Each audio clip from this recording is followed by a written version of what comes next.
Welcome back, students. Today we are going to learn English for class 4.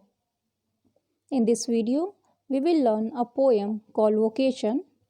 This is first part of the poem, and this poem is written by Rabindranath Tagore. Rabindranath Tagore was an Indian short story writer, song composer, playwright, and a painter. In 1913, he won the Nobel Prize for Literature. Before starting the poem, we will learn the meaning of vocation because the title of the poem is Vocation.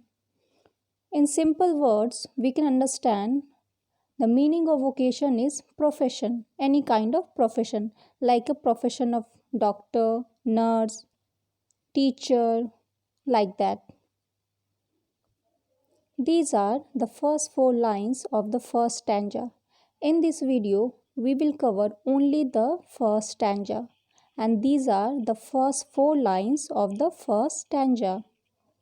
So we will read these lines. When the gong sounds 10 in the morning, I walk to my school by a lane. Every day I meet the hawker crying, bangles, crystal bangles. Before the explanation of the poem, we will learn meaning of the few words. First word is gong. This is a picture of gong. Gong is a round piece of metal hung in a frame. It makes a loud and deep sound when it is hit. Next word is hawker.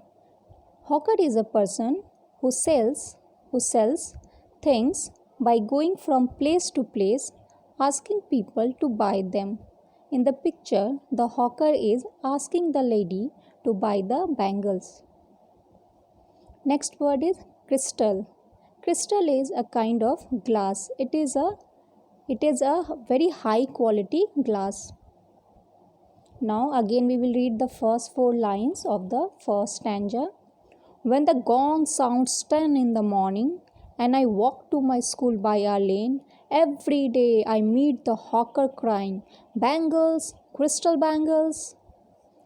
Now, in these four lines, the speaker is a school going child.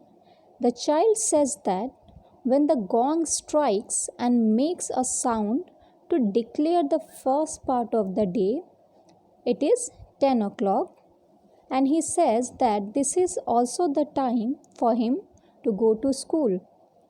On his way to school, he watches a hawker.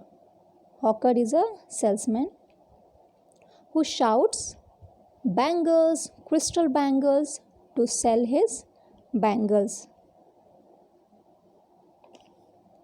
Now these are the next lines of the first stanza. There is nothing to hurry him on. There is no road he must take. There no place he must go to. No time when he must come home. Now in these lines, while looking at the bangle seller, the hawker, the child thinks that the hawker is free. He is in no hurry to reach anywhere, unlike the child who has to reach to his school on time and come back home. The child thinks that the bangle seller is free to go anywhere at any time, unlike him. The child feels as if he is under strict observation, and the bangle seller, the hawker, is enjoying complete freedom.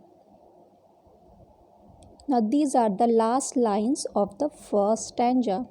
I wish I were a hawker, spending my day in the road, crying bangles, crystal bangles.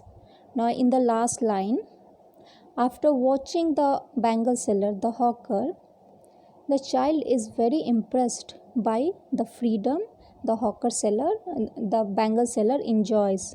So he wishes to become a hawker so that he could move freely anywhere at any time in the street, and he can also shout bangles, crystal bangles. So in the first stanza, in the whole first stanza, the child speaks about his wishes and his attraction. While going to school, he sees a hawker and gets attracted to his life because he thinks that the hawker is free to go anywhere at any time without anybody's permission. So he wishes to become a hawker so he could move, he could go anywhere at any time without anybody's permission. So I hope you have understood the meaning of the first stanza. Next stanza we will do in the next video. Now write the word meanings in your notebook. I have already explained the meaning of these words. Now this is homework for you. I want you all to write the answer in your notebook. The question is, who is the speaker in the poem? We have already established, we have already discussed who is the speaker. So I am pretty sure that you are able to write the answer in your notebook. Thank you very much for watching this video.